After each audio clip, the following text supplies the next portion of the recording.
So welcome to this first and maybe not last, obviously, meeting about getting ready and considering this beautiful, wonderful trip. I will tell you that I've traveled to these areas a couple of times. Once we led a congregation Beth Shalom trip, probably, I hate to say this, but like 30 years ago.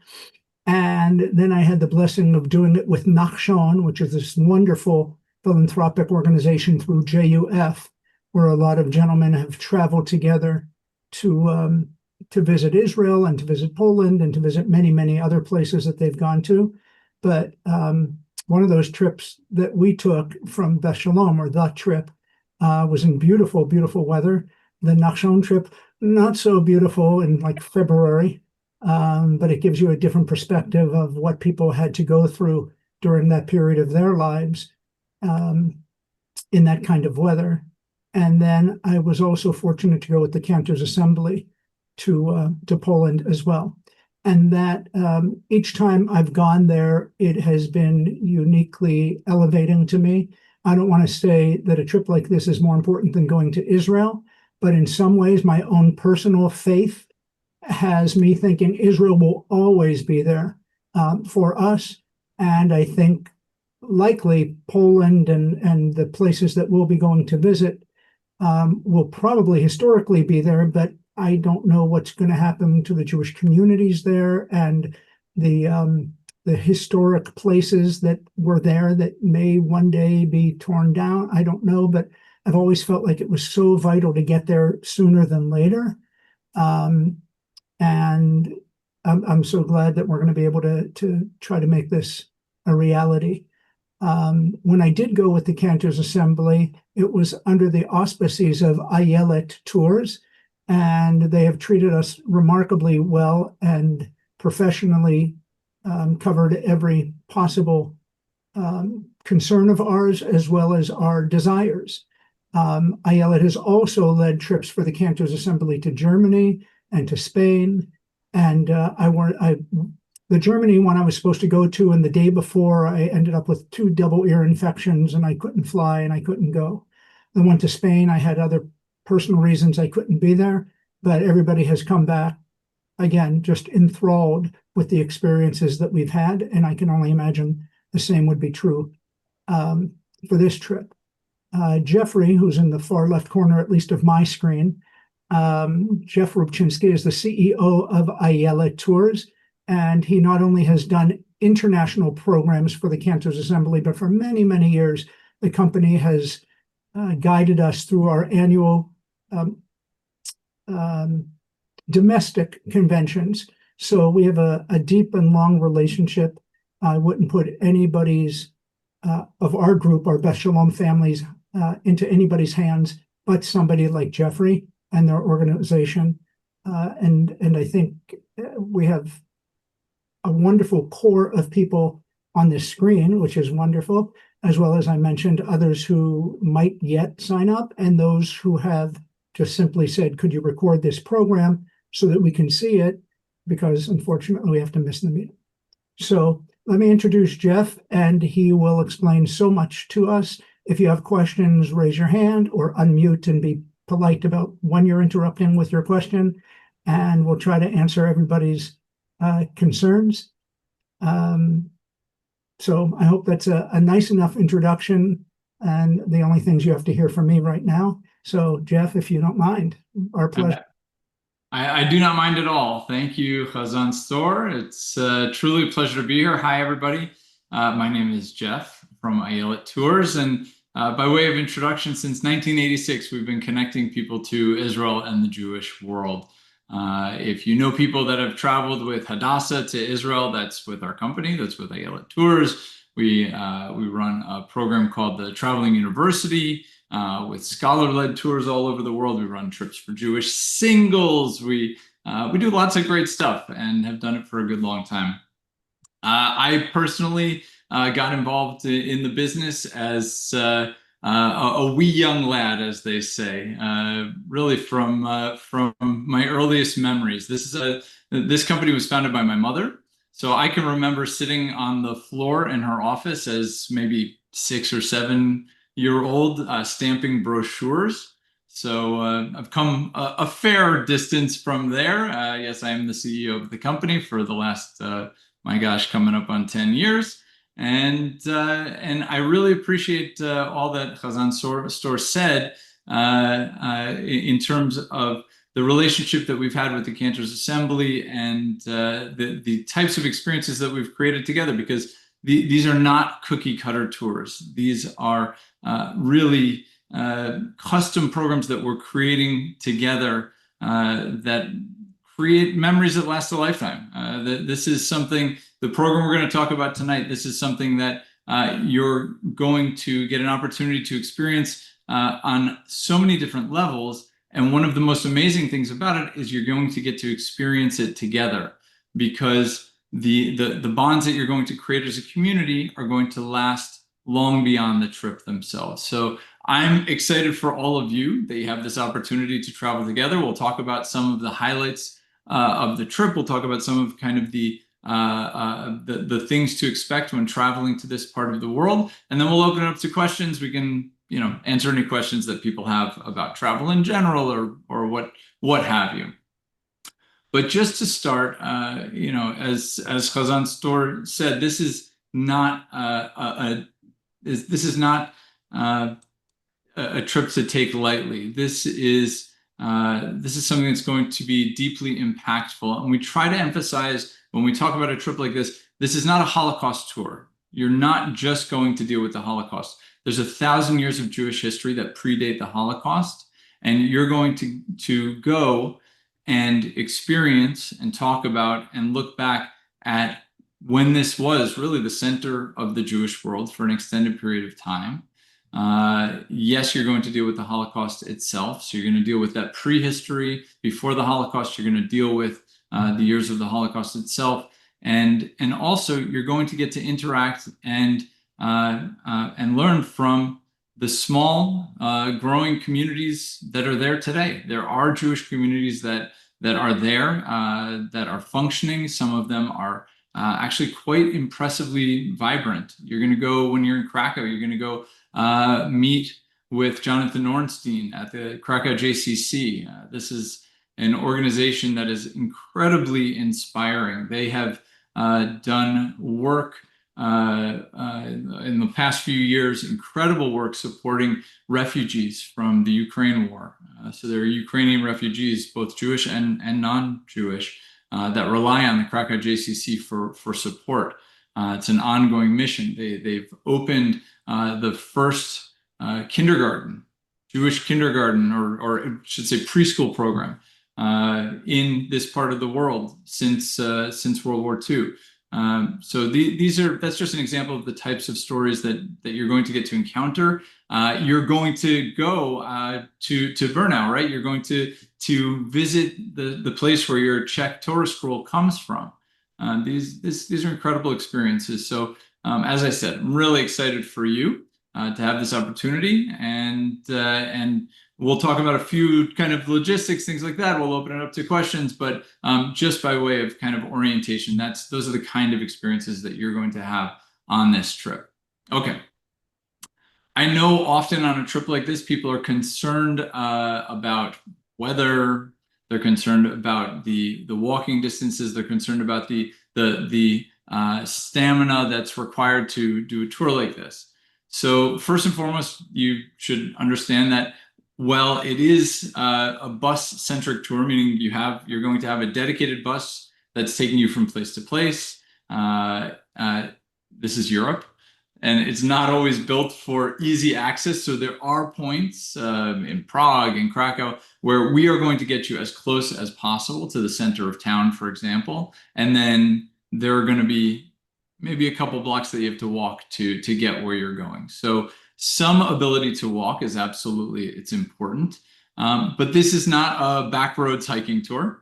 So, we're not talking about strenuous amounts of walking, but a basic level of physical fitness, being able to get on and off the bus on your own, unaided, be able to deal with uneven surfaces. Again, this is Europe, so you're looking at cobblestone, things like that. Those are really going to go a long way towards making sure that you have a positive experience while you're there. One of the things we always try to encourage people to do is take some time in the few weeks before travel.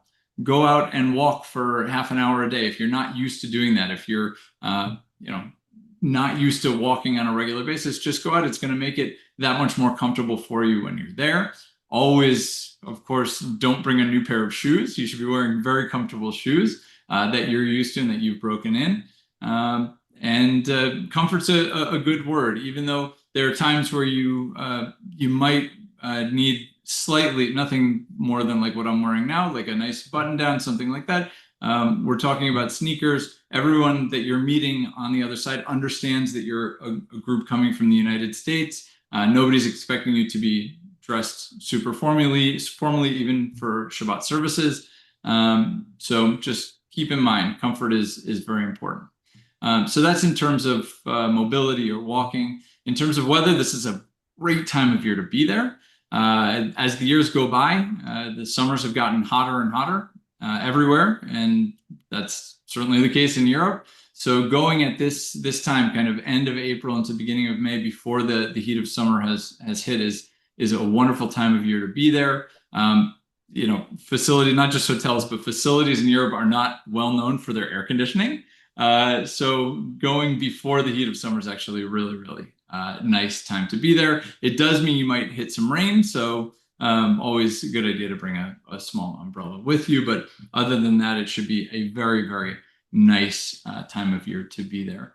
Okay, in terms of kind of the procedure of how it works, because we're somewhat early in the process. This is Chazan Stoehr and I kind of went through, we created the program together, we worked out all of the pricing, but we haven't yet finalized to get online registration up and running for this particular tour. So based on the response, the group that I'm looking at right now, it certainly seems like there's a lot of interest. So should we decide that we're moving this all forward, we can move relatively quickly for you to register, to basically create the registration site for you to register for the tour.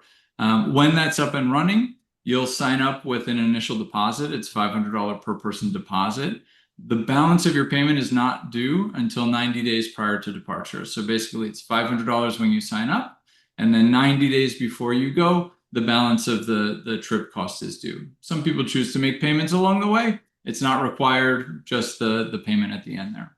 A lot of people, of course, are interested in travel insurance. You're welcome to get travel insurance anywhere that you would like. We do offer a policy that's through TravelX, which is one of the larger travel insurance carriers. We try to make it as easy as possible for people, so it's literally just a checkbox during the registration process.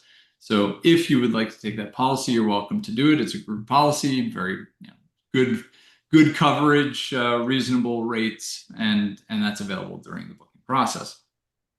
We also happen to have a full service flight department. So whether or not we take group flights, I don't know, we haven't finalized that yet. But even if we're not offering group flights, group space on flights, if you would like assistance with flights, you can contact our office. Angie in our air department, she's awesome. She can help you out with different options. And, obviously if you've got points, if you've got miles, whatever it is, you would do that on your own. But if you're looking for assistance with actually purchasing a ticket, you just contact our office and we can help you with that. Okay. I think those are the things, just kind of like the basic things I wanted to make sure that I get across. I mean, once we get closer, normally what we do is once we get closer to departure and we have a group kind of finalized, these are the people that are traveling, a few weeks before departure, we're going to have a similar call to this, but we're going to go through all of the kind of travel tips, logistical details, what happens on arrivals with transfers, what to do about money exchange, what about electricity, how we, all of those kind of nitty-gritty details of how the tour works. We're gonna have a separate session for that closer to arrival. But having said that, just kind of by way of orientation, happy to open it up and answer questions people might have about the trip. Jeff, can I just ask a question, which is, can you explain who will guide us through this tour? Great question. Okay. So if you've traveled in Israel before on a group tour, normally in Israel, you would see that there's one tour guide that's with you from beginning to end. They're your guide. They know everything about the logistics. They know everything about the flowers and the archaeology, and that's, that stone over there and that tree over there. It works a little differently in Europe. In Europe, you're going to have a tour director. They're going to fulfill that logistical role. So they're the person that's going to be with you from beginning to end, make sure things go smoothly, and advocate for you anywhere necessary. That's the role of the tour director. In addition to the tour director, there are local city guides. In Europe, you are licensed per location, per city, to be a guide. So it does work out sometimes where your tour director happens to be licensed in one of the cities you're traveling to, but in the other cities, you will have another local guide that takes you through that city. And of course, there are situations where you go to a particular museum, whether it's, the Poland Museum in Warsaw, wherever it is, that there's a docent that also joins you. So that's kind of the way it works in terms of structure for leadership in this part of the world, Central Europe. You, of course, as we talked about, you have a bus and a bus driver that's dedicated to you throughout the trip as well. And do most of these people speak relatively good English? Yes. Oh, yeah. Fluent English. Absolutely. The bus driver, not so much. The tour guide, the tour guide and your tour director are going to be absolutely, excellent. Thank you. Can you speak about the safety? Will we have any, security with us on the buses, or how is that going to work? It's a great question. As you can imagine, comes up a lot these days. So in actually the part of Europe that you're traveling to, believe it or not, in terms of Europe in general, this is the part where I don't, there's no such thing as absolute safety. Whether you're in Chicago or California or New York, wherever you are, there's no such thing as absolute safety. But in terms of places where there have been issues in Europe, it's tended to be more towards Western Europe, Paris, London, Berlin, a lot of places in that direction. Poland, Czech Republic. Czech Republic is probably the most pro-Israel country in all of Europe. And between Poland and the Czech Republic, you're actually in a pretty good part of Europe in terms of that. That said, we've got an office on the ground in Europe. We've got regular communication with the authorities, not just talking about police, but there's like a tourist hotline for if there are any incidents or anything that would require us to make a change to the program. We have a line for that, but we also have a line to the Israeli embassy within each of the countries. So there are lines of communication that are regularly open to make sure that that groups are doing advisable things on a given day. Of course, that you're going to see security at the various institutions that you go to. When you go to a synagogue, they're going to have their own security, something like that. But in general, I mean, we have groups on the ground right now. In general, groups do not take a security guard. I've had a couple groups that have chosen to do it. It tends to be a very significant expense for not really needed. If that was something that you as a group decided to do, it is certainly something we could arrange. But in general, the way things are right now, it's not something that we feel is necessary.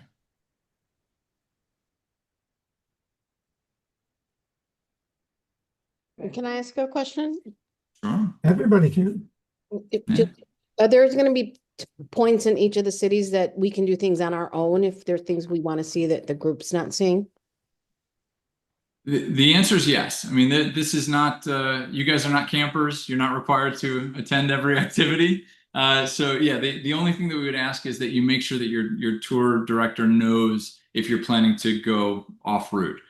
So if you're planning to skip some activity because you maybe just want some time to rest or recover, or there's something different that you'd rather be doing, just let them know so they're not looking for you.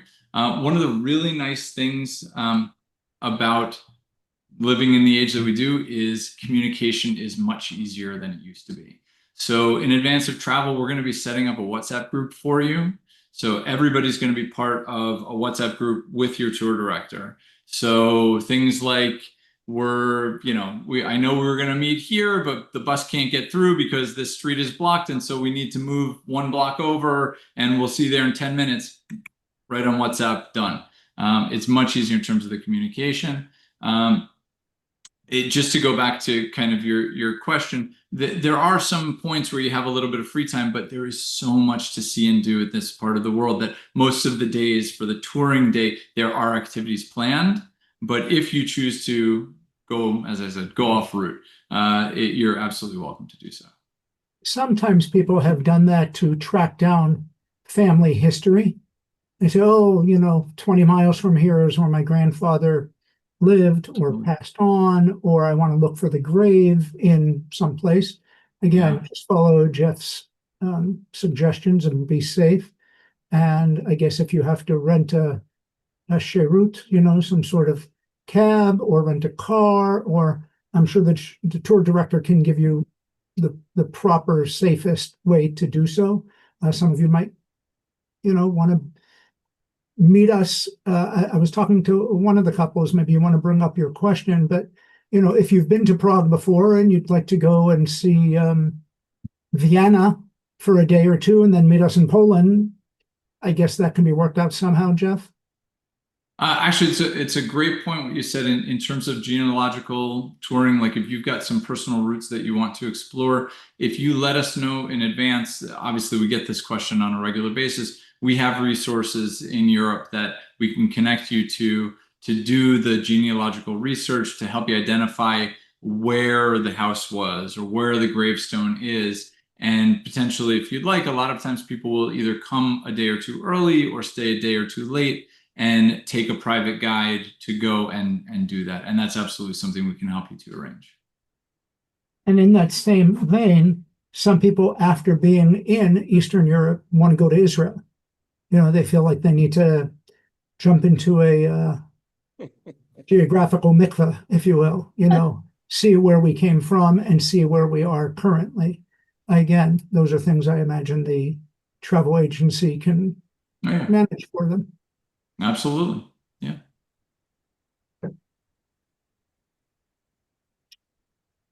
Questions? Go ahead, Marcy. Marcy. Hi. Thank you very much. I really appreciate what you're doing and Cantor Stoehr, what he's doing. I want to know, I'm single. Is there a possibility of having a roommate on the trip, making a shidduch, or not, which is fine. And the other part of the question is on the $500 deposit, you want that in a check or cash as well? So great, two great questions. So the first one is we're always happy to connect people. Essentially, if we have somebody that's looking for a roommate and we get somebody else that's also willing, we'll put you in touch so you two can decide if it's a good fit and you let us know. And then, yeah, you will, if you share together, obviously you save the single supplement, which is it's a good savings. In terms of payment, the initial deposit can either be by check or credit card. I think you might have seen on the proposal, there's dual pricing. It's a little bit of a discount if you pay by check for the full tour. The way that we do it, there's no difference if you pay the deposit by check or credit card. So you're welcome to pay the $500 per person deposit by check or credit card. And even if you want the check discount for the overall tour, you can still put that initial deposit down by credit card, and then the rest of the payment needs to come by check. Okay, thank you. You're welcome. Can you elaborate a little bit on, I don't mind that we're on lunch, most lunches on our own and that, but I gather we're touring, so I gather there'll be a lot of advice as to what's available or where we're going, and we're all meeting up again. Absolutely. So anytime that you've got a day where meal is not included, particularly lunch, your tour director is going to take you somewhere where, if it's possible, there's multiple options, or if it happens to be a transfer day where you're going from city to city or whatever it is, and there's only one option, they're going to take you somewhere. You're going to be just kind of like on your own to try to figure out where to eat. They're always going to be able to help you out. Please. sorry, I don't have my itinerary in front of us, but like, I'm assuming there was some free time dinners, is that right? Hello? Sorry, I think my internet. I think I might have lost my internet a little bit. Can you hear You me? guys see me okay? Yeah, Oh, and there he goes. Nope. there he goes. I'm now the host. Now he's the host. Now Cantor, do he's you the hear host, me? and I'm the host. I can hear you. So Yeah, are there I don't- dinners that are also free time? I know that there will be set dinners specifically for all of us to enjoy together Okay. and see some of the cultural things. And we also want time to, what's a good word? Not debrief, but D something, Yeah, DEFG, decompress. decompress, better word. Especially after we come out of the camps and some of the more emotionally difficult times.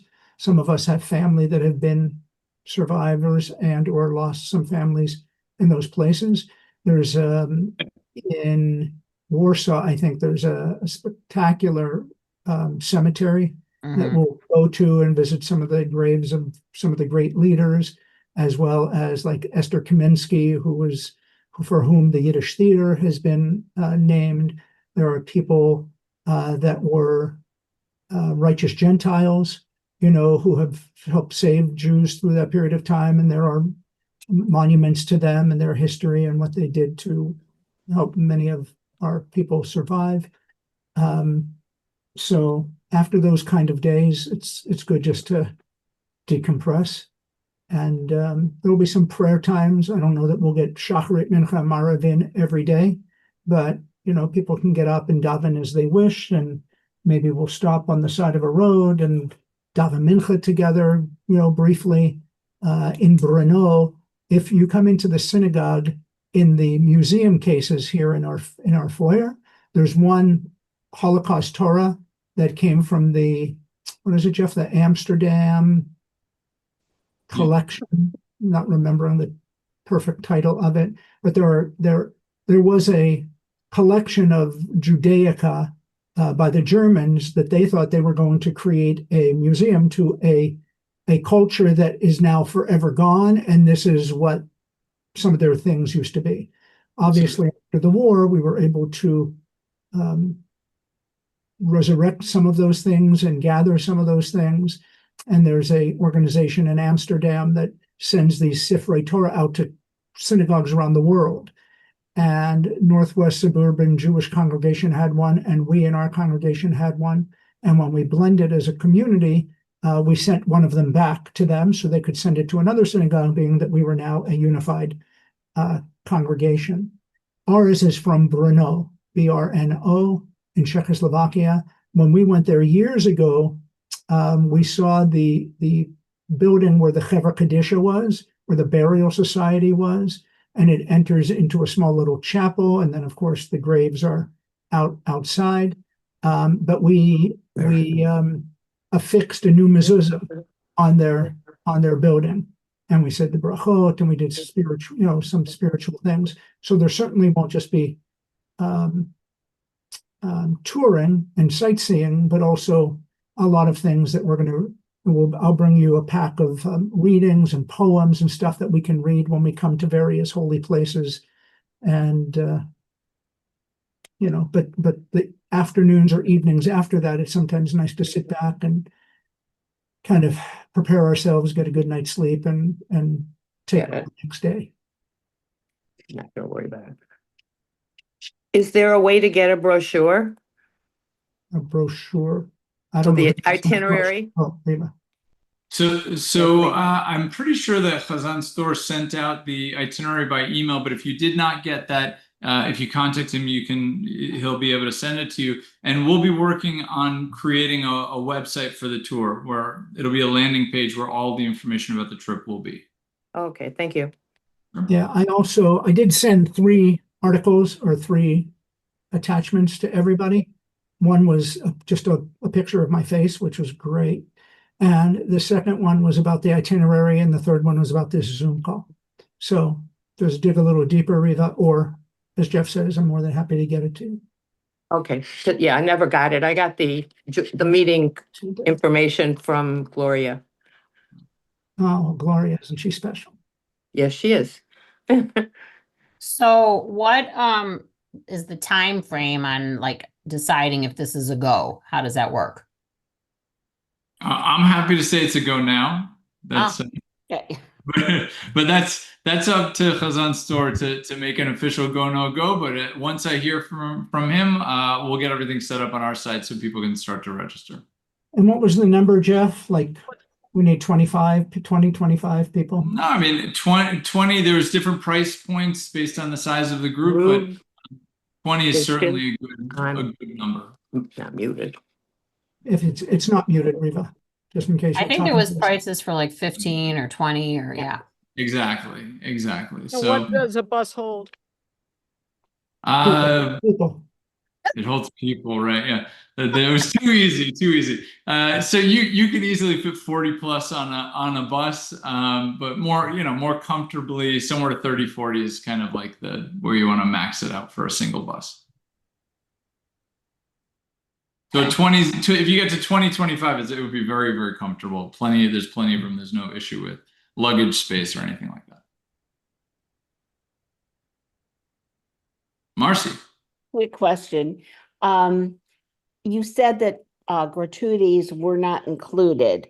Do we pay for those ahead of time or on the trip? And do we also need visas? Great questions. These are great questions. Okay, so number one is gratuities are going to be a separate line item. Pre-collected as part of the invoice is a separate line item. So you'll see that on the invoice.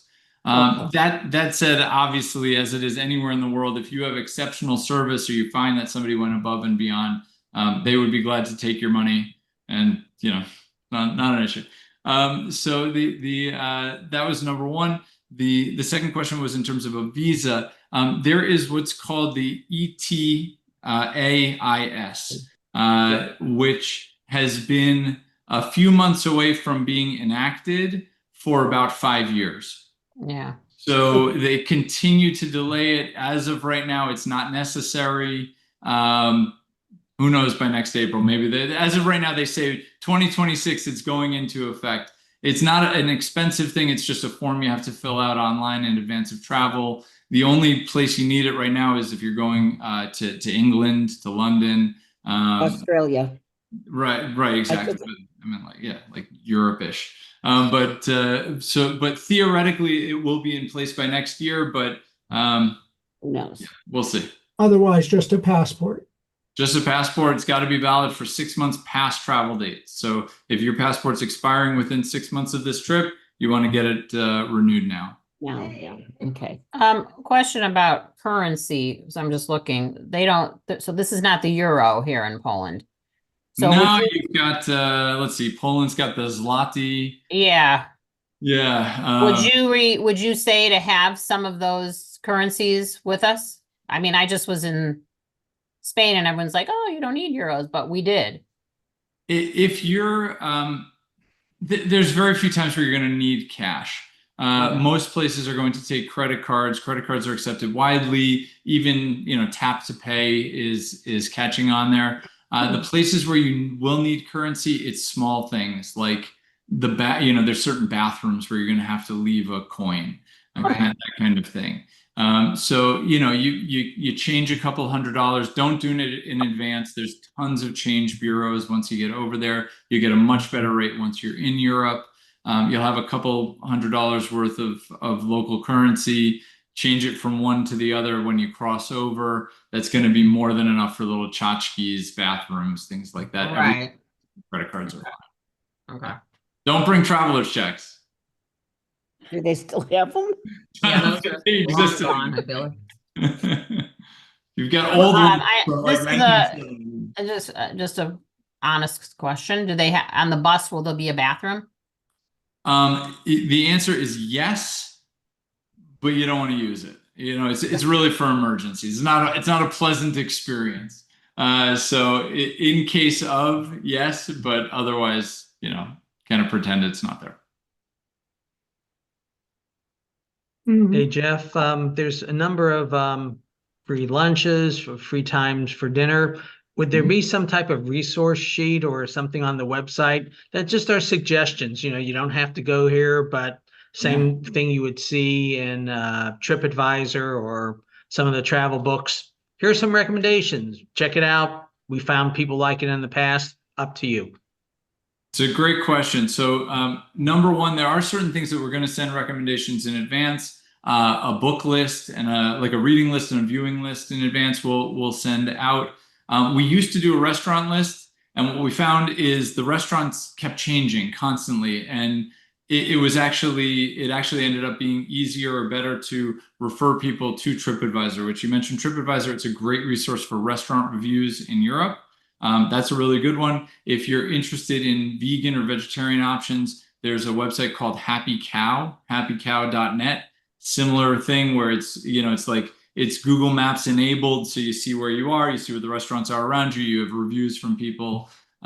So the online resources that have just user input tend to be the way to go for restaurant recommendations. But of course, at time of when you're there, your tour director is going to be able to help out with what's going on right now. Okay, thank you. Sure. Jeff, when we went years ago, we had the opportunity to go to the Kaminsky Theater and watch a play, which is very peculiar to be in Warsaw and go to a Yiddish theater to hear a play in Yiddish, all by non-Jews. These are just locals who have learned the craft. Fortunately for us that day, it was Fiddler on the Roof, and we were able to, I couldn't understand a damn word, but I knew every moment of the play. Are there moments other than sightseeing and seeing castles and seeing old shuls and stuff to actually see entertainment of some sort? Yeah, there's a couple different options. Often what we can do in Prague, for example, there's amazing concerts, symphony concerts that can be arranged as an optional. So on one of the nights that you're there, if people would like, we can arrange for that, and that's no problem at all. When you're in Warsaw, you actually already have included, you're going to go to this absolutely beautiful location for a Chopin concert. So there will be opportunities for both for optional, and in the case of the Chopin concert, that's included in the tour already. Thank you. Speak now, or no, we're good. Oh, one other thing I want to just mention, things just kind of bubble up. It just in terms of hearing, because sometimes people worry about, I'm going to be in a big group, it's going to be difficult to hear the guide. We do use in Europe, we use the whisper system where the guide is speaking into a device, you have an earpiece. So even if you're not right directly in front of the guide, there's no issue with being able to hear. And it serves a second purpose. It's very handy that if you happen to be somebody who wanders off a little bit from the group, you know when you're getting too far because it starts to get a little crackly in your ear. So it's that works on that level as well.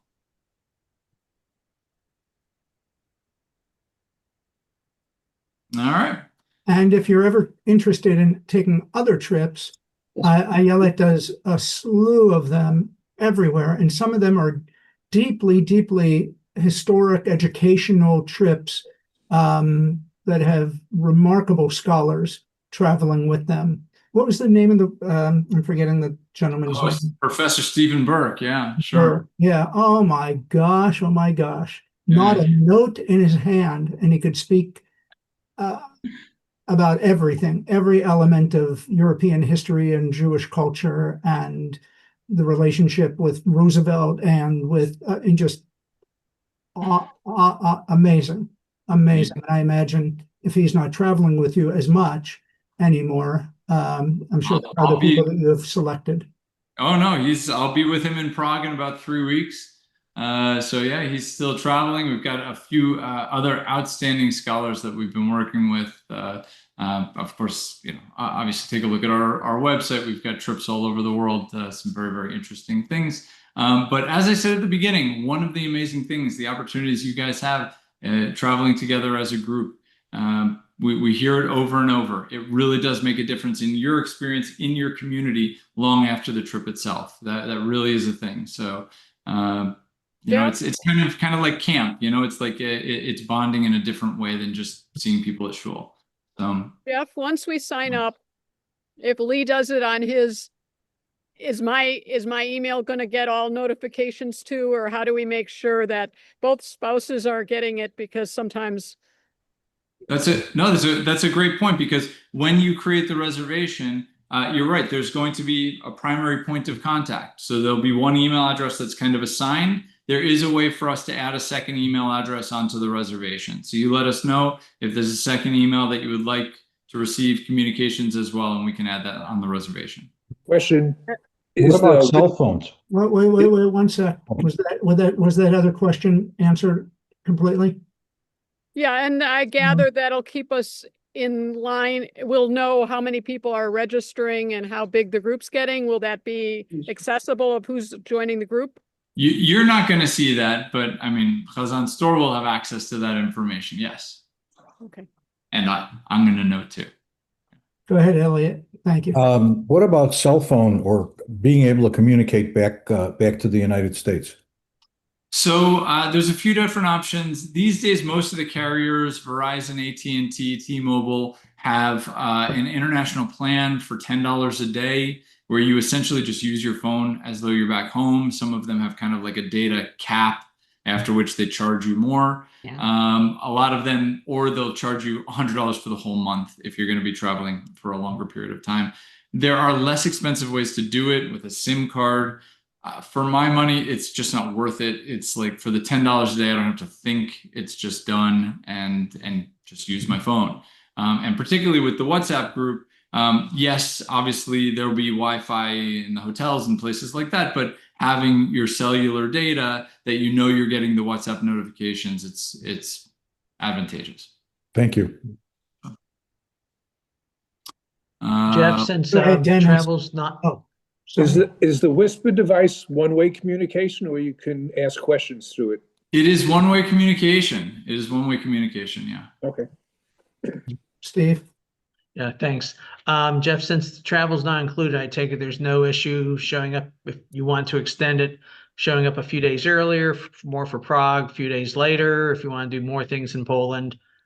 We just have to be at certain places at the beginning and the end, right? Exactly. We'll let you know where to be, what day, what time, what place to start the trip. But yeah, you are more than welcome to come early if you need assistance with private guiding or just additional hotel nights. You just let us know, and we can help out with that. Okay. What you. about coming with someone that's not part of the congregation? Is that totally okay, Cantor Stoehr?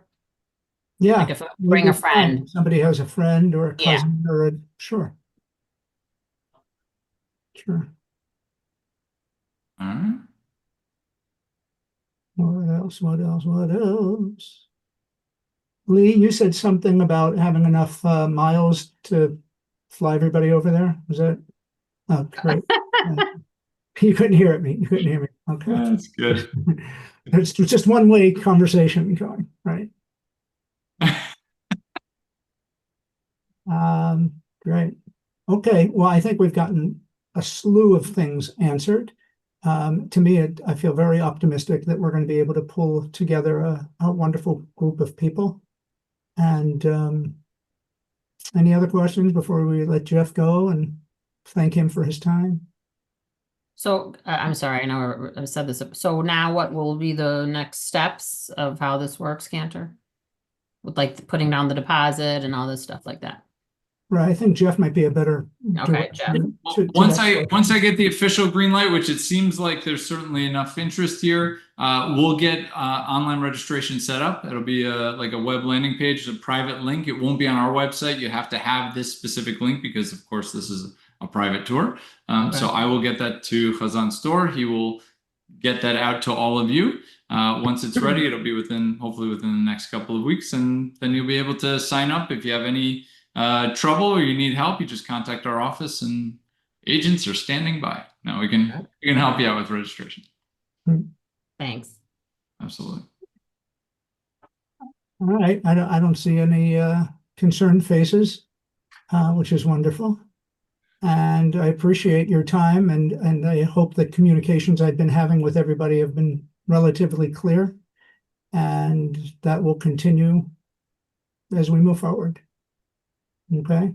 So Wonderful. thank you, Jeff. Very impressive. I really, really appreciate your friendship and your collegiality, and I know we're in good hands. Truly my pleasure, and really wonderful questions. Nice meeting all of you, and look forward to welcoming you on the other side in the year to come. Wishing you all well. Thank you. Thank you. Thank you.